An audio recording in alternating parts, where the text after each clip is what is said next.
From the Gert Boyle studio at OPB, this is Think Out Loud. I'm Jeff Norcross.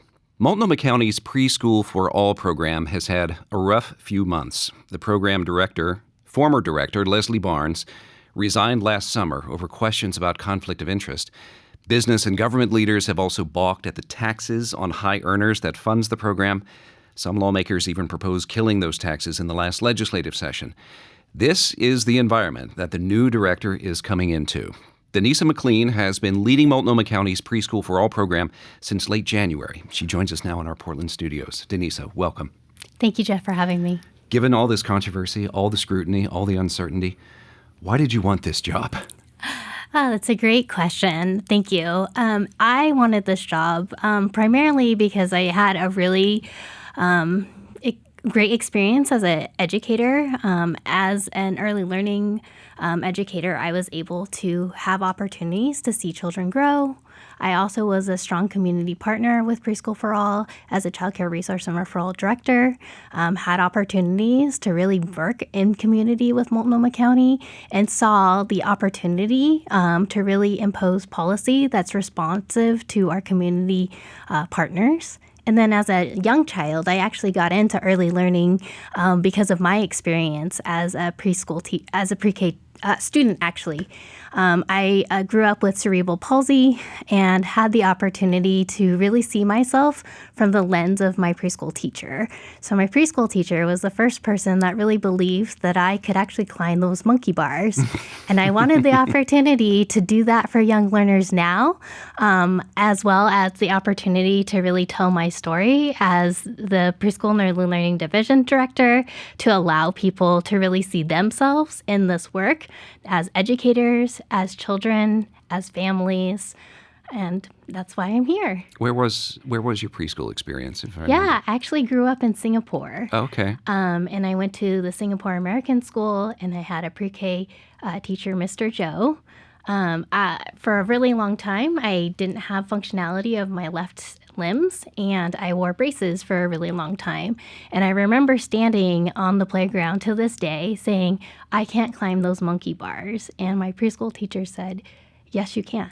I will catch you. Yeah. And so from that point on, I wanted to be that influencer for young kids that may have not seen themselves as having the ability or the opportunity to do the things that they really wanted to do. You touched a little bit on your professional background that you're bringing to this position. Can you tell me more about that? What did you do before you did this? Yeah, absolutely. So I started my career as a toddler and a preschool teacher in early learning. And then I also went into QIS, so it's Quality Rating and Recognition Systems for the state of Washington. So I actually served as an instructional coach, looking at best practices within environments, preschool environments specifically, worked with family child care providers as well as community-based organizations. I've also have a Head Start background, so I had the opportunity to really think about public funding, the comprehensive services. I'm working alongside families, providing that family support element, and health services for families within our community. When you were in any of those roles, did you have any interaction with Multnomah County's Preschool for All program? Yes, absolutely. So what was that experience like? It was amazing. As a partner, it was amazing. I was the former child care resource and referral director, and we operated the Preschool for All coaching system. And we had the opportunity, or I had the opportunity, to work alongside the Preschool and Early Learning Division to really define what coaching services would look like for Multnomah County. And I would say as a partner, one thing that really drew me to Multnomah County was the culture, right? The culture that it was really cultivating community voice and cultivating an opportunity for things to think critically and strategically and redefine systems and implementation. Did you see any shortcomings with the program, though, that you are now in a position to do something about? I wouldn't say shortcomings. I would say learning opportunities. I think, we're a really still a new program for Preschool for All. I would say that one thing that's really drawn me to Preschool for All is that we take community perspective and community voice, and it's centered in the ways in which we get to implement and develop the program. Your predecessor, Leslie Barnes, resigned after Willamette Week reported that she owned a preschool in Portland that was being audited for wasteful spending of state dollars. how did you prove to the county that there wouldn't be any similar questions about you? Absolutely. I think the county has a really robust conflict of interest declaration, essentially. And I would say that what I proved to the county, it's really the trust that I have with the community, right? And I don't have any other. I declared everything that I have. That I have in terms of affiliations. I've continued to be a strong partner prior to becoming the Preschool and Early Learning Division Director. And Leslie's situation was separate than what it is now. Okay. The goal of this program, and this is, the real pie in the sky, universal preschool for all 3 and 4-year-olds in Multnomah County by the year 2030. How close are you to that goal right now? We are well on its way. Actually, really exciting news. April 1st is the application launch date for families. So I encourage all families in Multnomah County that have a 3 and 4-year-old to apply on our online application at preschool or pfa.multco.us. It's an easy online application. Families have the opportunity to pick up to 8 choices. I encourage families to go out into community and look at what types of programs that their child would be most responsive to. We have family childcare, school district settings, as well as community-based organizations and community-based settings. We're at the point where we've really grown and evolved in terms of our seats. So I would encourage that families think about diversitizing their choices of what they would think that their kiddo would respond to. How many seats do you have now? We're aiming. We're far above. We are far above what we have aimed to reach. Okay. How many more are you going to need, though, to reach this 2030 goal? Absolutely. I think that our 2030 goal, we're likely going to surpass the 2030 goal.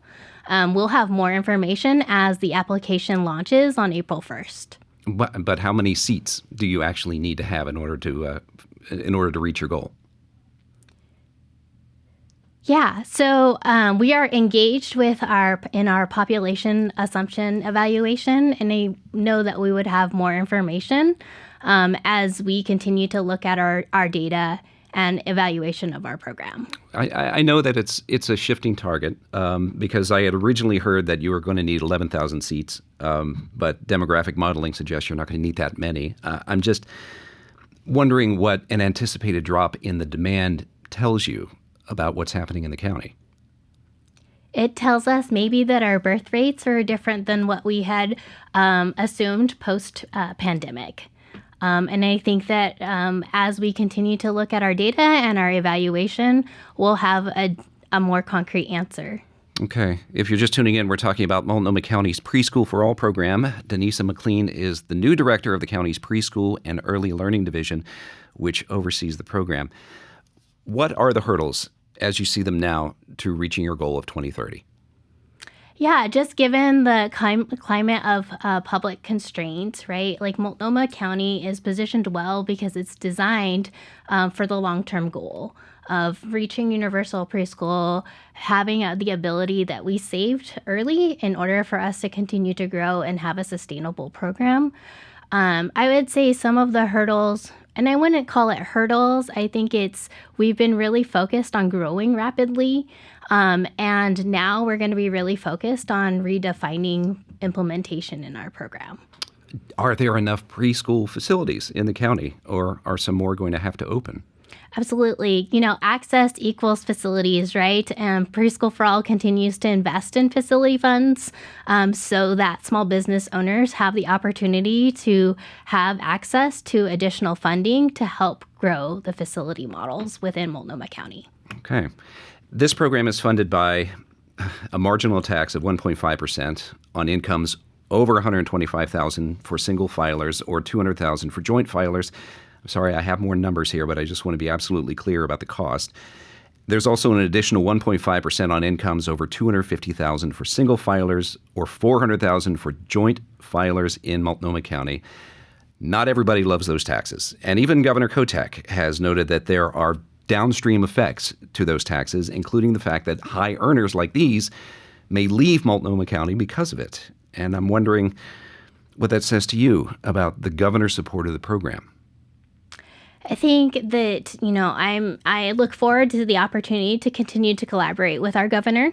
Having a rich preschool experience grows our community tremendously. Not only are we providing opportunities for families to make different choices or choices that they may have not been able to make with access to universal preschool, it also provides an economic stability for all of Multnomah County, regardless of whether you have a preschooler or not. This tax is levied on Portlanders who also have to pay an arts tax, so they're paying taxes that no one else in the state has to.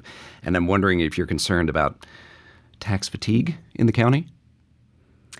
I think that people could see the ongoing benefits of having access to high quality early learning, and you'll also see it in our economic stability as we have more, as we're continuing to grow our workforce. I come back to this again and again because lawmakers have tried in the last two sessions to end this tax that is your main funding source. Are you not concerned about the taxes going away and therefore the revenue for the program going away? I think that we are a community-based program. We were voted by a community, sure, and it passed in 2020. And our community continues to be strong, and allows the opportunities for lifelong learning and the opportunities for families to make different decisions than they would have should they have not had access to free universal preschool. Do you think that the funding model for this program should change in any way to be more sustainable and not so subject to the whims of politics? I think with any program, there's opportunities for change, right? And really thinking about it strategically. The beauty of Preschool for All is that we really do take into consideration community voice and the needs of community. As we lead into the 27 program year, I'm sure that there will be things that will change within implementation that would be guided by our community. One of the main tenets of this program is universal access. Every kid, 3 and 4-year-old, should have preschool, regardless of their family's ability to pay. Talk to me about why that's important. It's important because we want every child to have the opportunity that's 3 and 4 to have a high quality early learning experience. Not only does it set them up for success, but it's actually preventative, right? So some of the things that we are dealing with within our community that are more reactive, preschool, having a rich environment and a rich experience within preschool allows children to be successful not only in their school experiences, but also those experiences as they enter into adulthood. I don't think anybody would argue otherwise, but public dollars can be scant. And so what do you say to people who think that the money should just be spent on those families that are in need, that don't have the ability to pay for preschool? You're investing in our most vulnerable population. I would say that a thriving preschooler equals a thriving community equals a thriving economy, regardless of a student's ability to pay. Okay, what is the economic argument for universal pre-K? The economic argument for universal pre-K allows access for all. Right? So it's a rich environment for all children, regardless of their zip code, the language that they speak, or the income of their family. They still have access to a preschool experience. Are there any cities or counties or maybe even states that are doing universal preschool that you can look to as a model? Absolutely. We've been in contact with our partners in New York and DC. New Mexico also has some of those, some similar modeling to universal pre-K. Okay. And how's it going for them? I am fairly new to this position. I look forward to continuing to learn from them. We also have opportunities for them to learn from us. Can you envision other Oregon counties adopting this model? Hopefully. Yeah? Yeah, hopefully. Is there a county in particular that you think is just ripe for this? I'm not quite sure. How about the whole state? Could this scale up to all of Oregon? I think that there's opportunity so long as it continues to have public investment. So, what is your message for Multnomah County parents who have preschool-age children or who are about to and may be concerned about the future of this program? I would say our application opens April 1st. We're growing. This is the biggest amount of seats that we've had in our history. If you have a preschooler that is 3 or 4-year-old, please apply, make your selection, diversitize it. You have up to 8 choices, and we look forward to having your children in our community and in their early learning opportunities. Yeah, I'd like to bring it back to you. You spoke very well about your experience in preschool in Singapore. I'm wondering, how might things have been different for you if you hadn't had that? If things were different, I think as a child with a disability or as an adult with a disability, I probably wouldn't have learned how to walk as quickly as I did. I wouldn't have seen myself to be able to climb those monkey bars. I actually still envision those monkey bars as an adult. And it actually allowed me to see myself in a different light than I would have seen it because someone believed in me. And that started as an early 3-year-old. Danisa McLean, thank you so much for this. I appreciate it. Thank you. Danisa McLean is the Preschool and Early Learning Division Director, which oversees the Preschool for Everyone program in Multnomah County.